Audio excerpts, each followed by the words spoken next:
If we can use 60 seconds of television time to persuade people that tampons or Cadillacs or cornflakes are interesting, couldn't we use the same amount of time to persuade people that we've got an interesting past?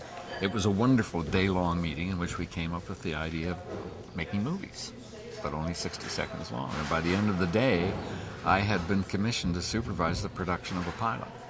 So we made the pilots, persuaded the board that they should support the thing. Actually, the first co-sponsor was the post office, who wanted to memorialize stamps that they were, and they came in with us, and Power Corporation came in, and over the next few years we made, well, I guess in the first couple of years we made something like 15, and then started them into the broadcast and theater environment around 2 years later.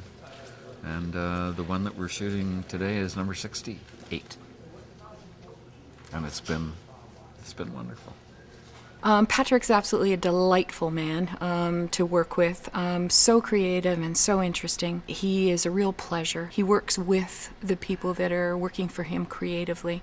It's a lovely evolution. It doesn't always happen that way, but it does happen that way with Patrick Watson. What we'll do is, today we're shooting the Lancaster bomb, which is the Manasseh story. Yesterday we shot Home from the Wars, which is the story about the veterans, with the lack of housing for the veterans. Tomorrow we're shooting Dextras of the Congo, about the United Nations peacekeeping forces, Canadian role in that. And on Friday we're doing the Canadian role on Juno Beach. And then next week a whole bunch of other ones. So it's going to be quite a schedule. What I think the minutes do is they bring it alive, and especially when they're sort of seen in the theaters and on television as much as they've been. They really bring a moment alive, and people say, I never knew that. Ready and action!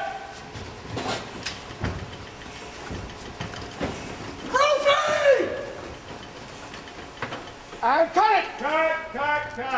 Cut! We're trying to execute them absolutely realistically. So it's not, you see so many of these recreations on A&E and all of that, where they recreate the moments.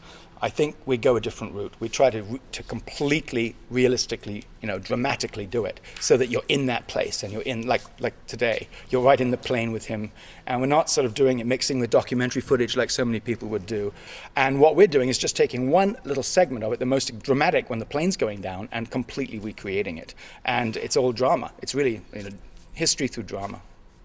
Well, I have a profound instinctive reluctance to waste anybody's time. And I define that as, after I've delivered something, I would hope that the lives of the people who receive it have been enriched in some way. That I'm not exploiting them. In a sense, they're exploiting me. And I think that's a good morality for broadcasting, serving in the sense of enriching the lives of the viewers. And that can be through comedy, dance, frivolity, magic tricks, as well as through historical drama or good documentary, or, there's nothing better than a really solid, spontaneous interview with an interesting character.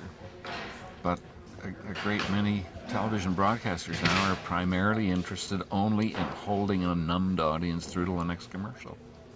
And that's not serving audiences, that's exploiting them. But this isn't history as I remember it. These are dramas that have to do with historical events. I mean, there was a guy named Shakespeare who did something similar. We're sort of taking our cue from him.